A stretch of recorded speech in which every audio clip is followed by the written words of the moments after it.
എറണാകുളം കോതമംഗലം പിണ്ടിമനയിൽ ജനവാസ മേഖലയിൽ പതിവായി പ്രശ്നമുണ്ടാക്കുന്ന കാട്ടാനയെ ഇന്ന് മയക്ക് വെടിവെച്ച് പിടികൂടും. ആനയ്ക്ക് ആരോഗ്യ പ്രശ്നങ്ങളുണ്ടെന്നാണ് വനംവകുപ്പിന്റെ വിലയിരുത്തൽ. ലാൽ കൃഷ്ണ കൊച്ചിയിൽ നിന്ന് ചേരുന്നു. ലാൽ, എങ്ങനെയായിരിക്കും നടപടി? എപ്പോഴായിരിക്കും ഈ കാട്ടാനയെ പിടികൂടാനുള്ള നടപടികൾ തുടങ്ങുക? Good morning Pravitha. ഈ ആനയെ കണ്ടെത്തുക എന്നുള്ളതാണ് ഇതിൻ്റെ ഏറ്റവും പ്രധാനപ്പെട്ട കാര്യമെന്ന് പറയുന്നത്. കഴിഞ്ഞ 3 ആഴ്ചയായി ജനവാസ മേഖലയിൽ ഇറങ്ങുന്ന ആനയാണ്. അത് ഒരിടത്ത് നിൽക്കുന്നില്ല, പലയിടങ്ങളിലായിട്ട് നടക്കുകയാണ്. നേരത്തെ പറഞ്ഞ പോലെ കുളങ്ങാട്ടുകുഴി, മുത്തംകുഴി ഭാഗങ്ങളിലൂടെ എല്ലാം കറങ്ങുന്ന ഒരു ആനയാണ്. വടക്കൻ ഭാഗം അടക്കമുള്ള മേഖലകളിലേക്ക്, അതായത് കിലോമീറ്ററുകൾ താണ്ടി അപ്പുറത്തോട്ട് പോലും ഈ ആനയുടെ സാന്നിധ്യം കാണുന്നുണ്ട്.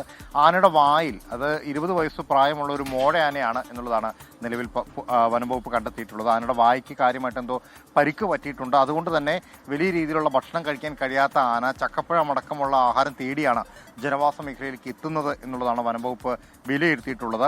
ഇന്ന് അനുകൂലമായ സാഹചര്യമാണെങ്കിൽ, അതായത് മഴ മാറി നിൽക്കുകയും അതോടൊപ്പം തന്നെ മറ്റ് സാഹചര്യങ്ങൾ ആനയെ കണ്ടെത്താൻ സാധിക്കുക, വെടിവെക്കാൻ ഉതകുന്ന രീതിയിലുള്ള സ്ഥലത്ത് കണ്ടെത്തുക എന്നീ കാര്യങ്ങൾ സാധ്യമാവുകയാണ് എങ്കിൽ അതിനടക്കമുള്ള നടപടികളിലേക്ക് കടക്കാമെന്നുള്ളതാണ്. ഇതുമായി ബന്ധപ്പെട്ടുകൊണ്ട് റേഡിയോ കോളർ അടക്കമുള്ള സംവിധാനങ്ങൾ ഇന്നലെ തന്നെ തിരുവനന്തപുരത്ത് നിന്ന് എത്തിച്ചിട്ടുണ്ട്.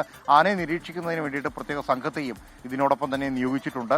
പക്ഷേ ആനയെ പിടികൂടി കോടനാടുള്ള ആന പരിപാലന കേന്ദ്രത്തിലേക്ക് മാറ്റണം എന്നുള്ളതാണ് ജനങ്ങളുടെ പ്രധാനപ്പെട്ട ആവശ്യം. അതിന് കാരണമെന്ന് പറയുന്നത്, ഈ ജനവാസ മേഖലയിൽ ഇറങ്ങുന്ന ആന രാപ്പകൽ ഭേദമില്ലാതെ ആളുകളെ വിരട്ടി ഓടിക്കുന്ന ഒരു സ്ഥിതിയുണ്ട്. അതിന് പരിഹാരം എന്നോളം തൊട്ടടുത്ത് തന്നെയുള്ള കോടനാട്ടിലേക്ക് മാറ്റണം എന്ന ആവശ്യം ഉന്നയിക്കുന്നുണ്ട്. പക്ഷേ കുങ്കിയാനകളെ എത്തിക്കുക എന്നുള്ളത് അപ്രായോഗികമാണ് എന്നുള്ളത് വനംവകുപ്പ് അറിയിച്ചിട്ടുണ്ട്.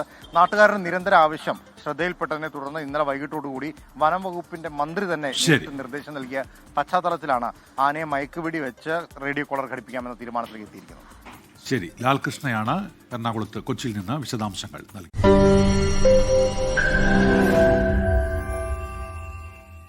ലോകത്തെവിടെയായാലും ഏത് സമയത്തും 24 വാർത്തകളും ഓഗ്മെന്റഡ് റിയാലിറ്റി പാക്കേജുകളും എക്സ്പ്ലെയിനറുകളും വിശദമായി കാണാൻ ഞങ്ങളുടെ യൂട്യൂബ് ചാനൽ നിങ്ങൾക്ക് സബ്സ്ക്രൈബ് ചെയ്യാം.